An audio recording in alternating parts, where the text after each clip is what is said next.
احمد ایک شریف انسان تھا اور اپنے کام سے کام رکھتا تھا۔ اس کے دو بیٹے تھے جن کے نام اسفند اور صارم تھے۔ صارم بہت شرارتی تھا اور ہر وقت شرارتیں کرتا رہتا تھا، اور اسفند بالکل احمد پر گیا تھا کیونکہ وہ زیادہ تر خاموش رہتا تھا اور احمد کی طرح اپنے کام سے کام رکھتا تھا۔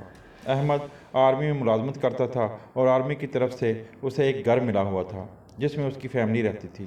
احمد ملازمت سے رات کو فارغ ہوتا تھا کیونکہ اس کا شعبہ میڈیکل کا تھا اور اس کی ڈیوٹی ڈاکٹروں کے ساتھ ہوتی تھی۔ احمد کے گھر کے سامنے ایک گراؤنڈ تھا جہاں پر بچے کھیلتے تھے۔ احمد اکثر رات کو فارغ ہو کر جب گھر آتا تو کھانے کے بعد اپنی فیملی کو اس گراؤنڈ میں لے جاتا اور وہ اپنی فیملی کے ساتھ تھوڑی دیر بیٹھتا اور اس کے بچے دوسرے بچوں کے ساتھ گراؤنڈ میں کھیلتے رہتے۔ ایک رات احمد ملازمت سے گھر رات کو دیر سے آیا۔ اس کا گراؤنڈ میں جانے کا دل نہیں کر رہا تھا، لیکن اس کے بیٹوں نے ضد لگا رکھی تھی کہ پاپا گراؤنڈ میں لے کر چلیں۔ احمد کو ان کی ضد کے سامنے ہارنا پڑا اور وہ ان کو گراؤنڈ میں لے گیا۔ اتنی رات گئے گراؤنڈ میں کوئی بھی نہیں تھا۔ گراؤنڈ میں جھولے لگے ہوئے تھے اور اس کے بیٹے جھولے لینے لگے۔ اس گراؤنڈ میں جھاڑیاں بھی تھیں اور ایک پرانا درخت تھا جو کہ اپنی وجہ سے عجیب دکھائی دیتا تھا کیونکہ اس پر کوئی پتا نہیں تھا اور اس کو دیکھ کر خوف آتا تھا۔ اس کے پتے جڑ چکے تھے اور بالکل سوکھ چکا تھا اور وہ بہت پراسرار دکھائی دیتا تھا۔ احمد کا بیٹا صارم جھولے سے اترا اور اس درخت کی طرف چل دیا۔ احمد اور نورین جو کہ اس کی بیوی تھی آپس میں باتیں کر رہے تھے۔ انہوں نے دھیان نہ کیا۔ صارم جب اس درخت کے پاس گیا تو اس نے کسی سے باتیں کرنا شروع کر دیں۔ احمد کی نورین سے باتیں کرتے کرتے نظر صارم پر پڑی اور اس نے دیکھا کہ وہ کسی سے باتیں کر رہا ہے۔ وہ بہت حیران ہوا اور اس نے نورین سے کہا کہ دیکھو صارم کیا کر رہا ہے۔ نورین نے اس کی طرف دیکھا تو احمد سے کہا کہ یہ الٹی سیدھی حرکتیں کرتا رہتا ہے، آپ اس کی طرف دھیان نہ دیں، اسے کھیلنے دیں۔ احمد پھر نورین سے باتیں کرنے میں مصروف ہو گیا۔ تھوڑی ہی دیر گزری تھی کہ صارم کی چلانے کی آواز آئی۔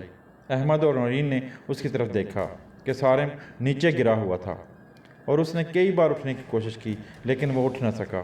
احمد اور نورین بینچ پر بیٹھے اس کی طرف دیکھ رہے تھے۔ جب انہوں نے دیکھا کہ صارم اٹھ نہیں پا رہا ہے تو دونوں اس کی طرف دوڑے کہ پتہ نہیں وہ اٹھ کیوں نہیں پا رہا ہے۔ احمد نے جا کر اسے بازو سے پکڑ کر اٹھانے کی کوشش کی تو اس کا وزن اتنا زیادہ تھا کہ صارم احمد سے نہیں اٹھایا جا رہا تھا۔ احمد بہت حیران ہوا کہ وہ اپنا پورا زور لگا رہا ہے تو پھر صارم اس سے کیوں نہیں اٹھایا جا رہا ہے اور اس کا وزن اتنا زیادہ کیوں ہو گیا ہے۔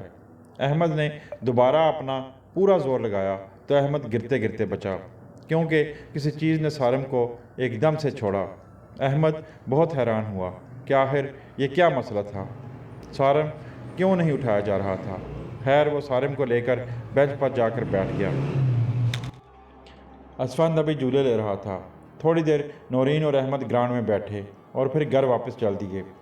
صارم اس واقعہ کے بعد چپ سا ہو گیا۔ گھر جا کر ساری فیملی سو گئی کیونکہ رات پہلے ہی کافی ہو چکی تھی۔ احمد کو تو وقتی طور پر اس وقت حیرت ہوئی تھی جب صارم کے ساتھ یہ واقعہ پیش آیا تھا اور نورین نے بھی اس سے پوچھا تھا کہ کیا ہوا تھا اور اس نے نورین کو بھی بتایا تھا، لیکن انہوں نے اس واقعہ کی جانب اتنی توجہ نہ دی۔ اس واقعہ کے بعد ایک عجیب و غریب تبدیلی دیکھنے کو ضرور آئی تھی کہ صارم نے زیادہ تر چپ رہنا شروع کر دیا تھا اور وہ اب اتنی شرارتیں بھی نہیں کرتا تھا۔ اسے کئی بار بلاتے تو بات کا جواب دیتا تھا۔